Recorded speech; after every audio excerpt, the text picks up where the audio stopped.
একটা ধর্মের প্রতি ঠিক কতখানি ঘৃণা থাকলে সেই ধর্মের দেবদেবীর নাম নিজেদের কোরবানির পশুর উপর লিখে সেটাকে বলি করতে হয়। সরি, তারা তো বলি করে না, তারা কোরবানি দেয়। তো যাই হোক, তাদের ধর্ম, তাদের ন্যায় নীতি, তাদের আদর্শ, তাদের কথা নিয়ে আমি বিশেষ কিছু বলতে চাই না। কিন্তু কথাটা হচ্ছে, একটা বকরিকে বা একটা ছাগলের গায়ে বা একটা গরুর গায়ে রাম লেখার উদ্দেশ্য কি? শুধুমাত্র একটি ধর্মকে ছোট করা, একটি ধর্মকে অপমান করা, একটি ধর্মের দেবদেবীর নাম কলঙ্কিত করা?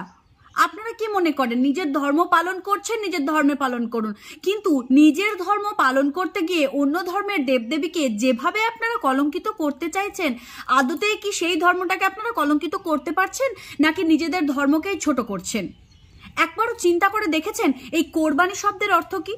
না, আমি আপনাদের ধর্মের ব্যাখ্যায় যাচ্ছি না, কারণ আমি একজন সনাতনী এবং সনাতন ধর্মের শিক্ষা দীক্ষা এটা নয় যে অন্য ধর্মকে আঘাত করে, অপমান করে বা বিদ্রুপ করে কোনো কথা বলতে পারি। কিন্তু আপনাদের মুখেই শুনেছিলাম কোরবানি শব্দের অর্থ হচ্ছে নিজের প্রিয় জিনিসকে বলিদান দেওয়া। রাম কি আপনাদের প্রিয় জিনিস? নয় তো। আশা করি রামকে আপনারা সেইভাবে ভালোবাসেন না।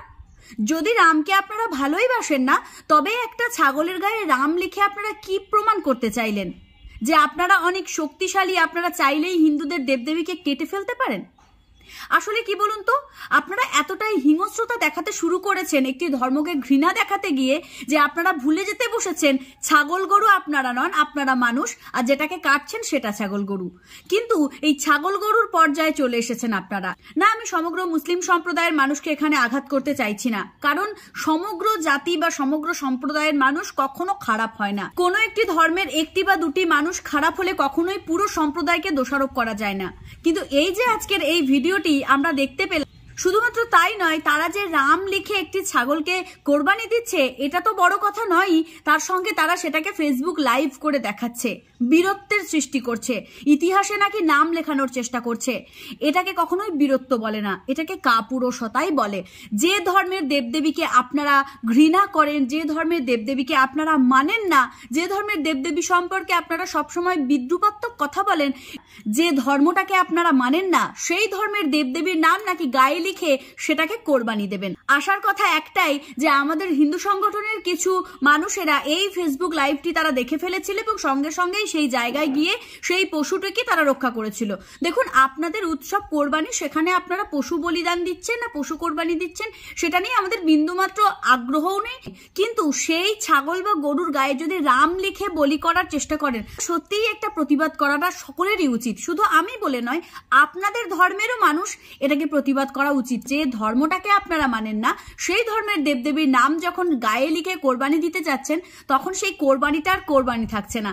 কারণ কোরবানি শব্দের অর্থ কখনোই ঘৃণা ছড়ানো নয়, যেটা আপনারা এই ভিডিওর মাধ্যমে করেছেন। তবে একটাই কথা বলি, যে এই রাম নাম লেখা পশুটিকে হত্যা করা হয়নি বা করতে দেওয়া হয়নি। আমাদের হিন্দু সংগঠনের কিছু ছেলেমেয়েরা ওই ভিডিওটি দেখার পর সেখানে যায় এবং তার দোকানকে সিল করে দিয়েছিল, যাতে এই পশুটি রক্ষা পায়।